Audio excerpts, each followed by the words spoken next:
नमस्कार दोस्तों, आज की कहानी है सास ने ऐसा क्या कहा, बहू के दिल में चुभ गई बात। अरे बहू, खाना बना या नहीं? अब खाना बन गया हो तो डाइनिंग टेबल पर लगा ही दो। बहू साक्षी को आवाज़ देती हुई मनोरमा जी बोली। आज भी घर में मनोरमा जी का ही राज चलता है। मजाल क्या कि एक दिन का भी बिना उनकी इजाज़त के इधर से उधर हो जाए।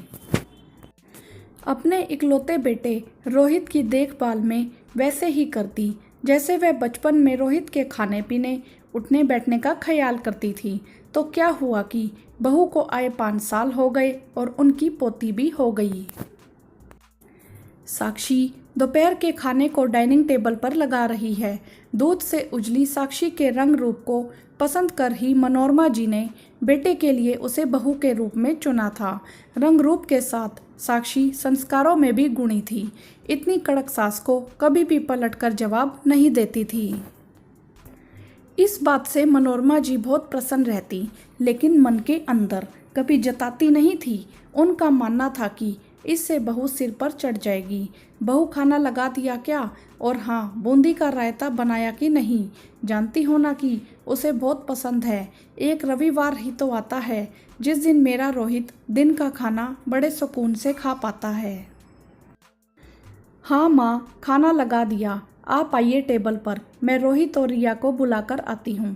कहते हुए साक्षी अपने कमरे की तरफ बढ़ी तो मनोरमा जी बोल पड़ी।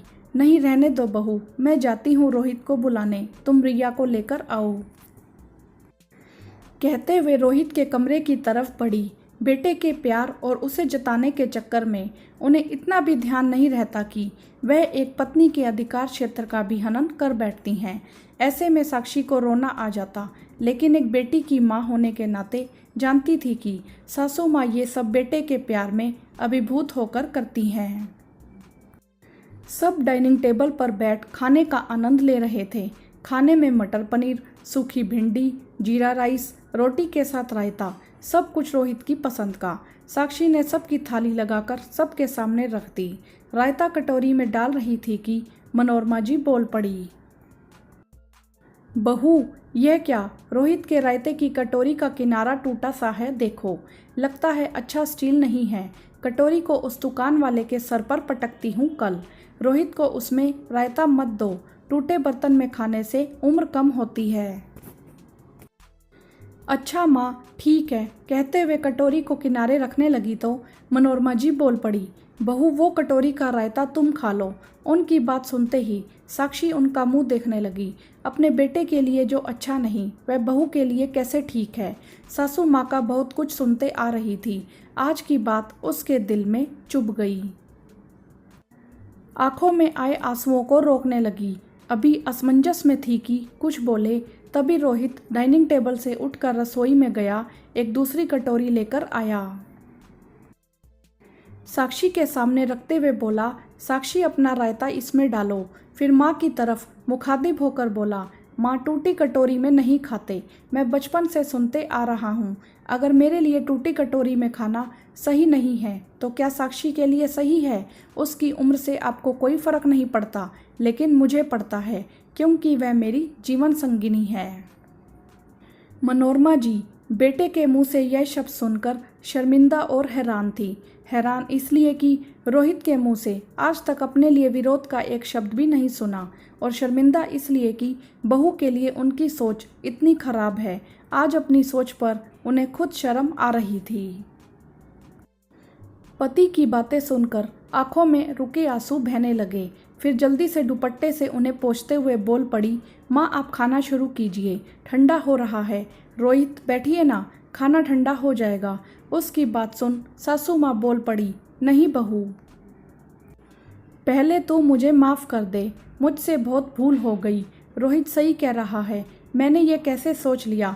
जिस बेटे की खुशी के लिए दिन रात प्रार्थना करती हूँ, उसकी खुशियाँ तुमसे अलग कहाँ। तुम दोनों का साथ ही एक दूसरे के लिए खुशियों का स्रोत है। मैंने तुम्हारा दिल दुखाया है, बहू मुझे माफ़ कर दो। नहीं माँ, कुछ नहीं, आप खाना खाइए। मैं भी एक माँ हूँ, जानती हूँ बच्चों के मोह में माँ भावनाओं में कभी कभी ऐसे बह जाती है कि कि उसे अच्छे बुरे का भान नहीं रहता।